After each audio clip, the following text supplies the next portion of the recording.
রামকৃষ্ণ মিশনের এক সন্ন্যাসীকে নিউ ইয়র্কের এক সাংবাদিক সাক্ষাৎকার নিচ্ছিলেন।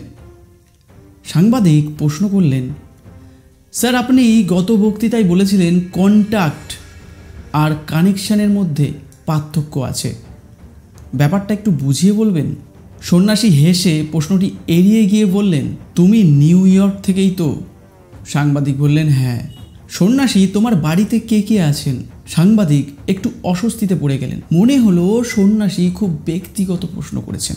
তবুও বললেন, মা মারা গেছেন, বাবা আছেন, 3 ভাই আর 1 বোন, সবাই বিবাহিত।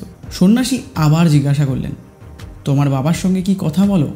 সাংবাদিক বিরক্তির সাথে, হয়তো 1 মাস আগে বলেছি। সন্ন্যাসী, ভাই বোনেরা কি একসাথে দেখা করো কখনো? শেষ কবে সবাই মিলে একসাথে বলেছিলে? এই প্রশ্নে সাংবাদিকের কপালে ঘাম দেখা গেল। তিনি বললেন, 2 বছর আগে ক্রিসমাসে শেষবার দেখা হয়েছিল। সন্ন্যাসী আবার প্রশ্ন করলেন, তোমরা কয়দিন ছিলে একসাথে? সাংবাদিক বললেন, 3 দিন। সন্ন্যাসী শান্তভাবে বললেন, এই 3 দিনে তুমি তোমার বাবার সাথে ঠিক কতক্ষণ বসেছিলে? একসাথে খাওয়ার সময় হয়েছিল?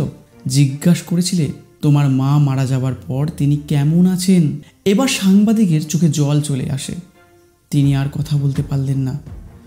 সন্ন্যাসী তার হাত ধরে বললেন, আমি দুঃখিত যদি তোমাকে কষ্ট দিয়ে থাকি, কিন্তু এখানেই লুকিয়ে আছে কন্ট্যাক্ট আর কানেকশানের পার্থক্য।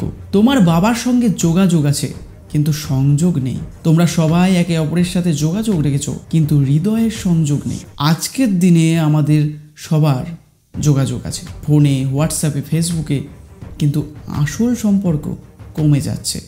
তাই চলো শুধু কন্ট্যাক্ট নয়, কানেকশান তৈরি করি।